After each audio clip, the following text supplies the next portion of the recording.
5-6 বছর পর পর পে স্কেল দেওয়ার কথা। মূল্যস্ফীতির সঙ্গে সামঞ্জস্য রেখে তাদের বেতন বাড়াতে হবে।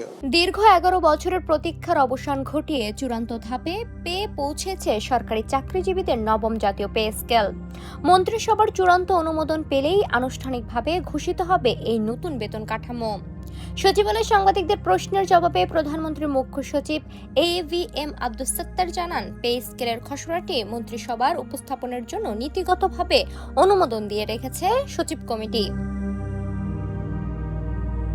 দেশের প্রায় 18 লাখ সরকারি কর্মকর্তা কর্মচারী দীর্ঘদিন ধরে তীব্র মূল্যস্ফীতির চাপে রয়েছেন।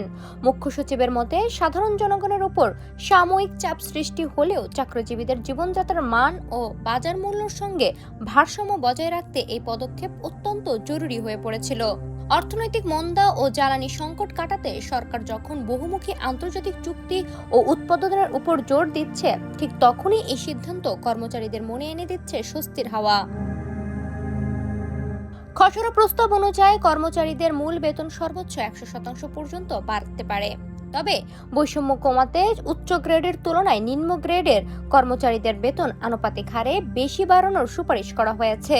2025 সালের জুলাই পে কমিশনের জমা দেওয়া প্রতিবেদনে সর্বনিম্ন মূল বেতন 8,250 টাকা থেকে বাড়িয়ে 20,000 টাকা এবং সর্বোচ্চ মূল বেতন 78,000 টাকা থেকে বাড়িয়ে 1,60,000 টাকার করার প্রস্তাব দেওয়া হয়। পুরো প্রক্রিয়াটি 2 ধাপে বাস্তবায়নের পরিকল্পনা করা হয়েছে। প্রথম ধাপে মূল বেতন বৃদ্ধি এবং পরবর্তী ধাপে অন্যান্য ভাতা কার্যকর হবে।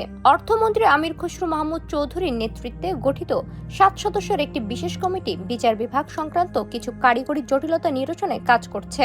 সব প্রক্রিয়া শেষ হলে 2028 সালের জানুয়ারির মধ্যে নবম পে স্কেলের পূর্ণ বাস্তবায়ন সম্পূর্ণ হবে। মন্ত্রিসভায় সায় মিললেই বহুকাঙ্ক্ষিত এই বেতন কাঠামোর চূড়ান্ত রূপ দেখতে পাবেন দেশের সরকারি কর্মচারীরা, যা তাদের কর্মস্পৃহা কয়েক গুণ বাড়িয়ে দিবে বলে আশা করা হচ্ছে। ডেস্ক রিপোর্ট, সোনালী নিউজ।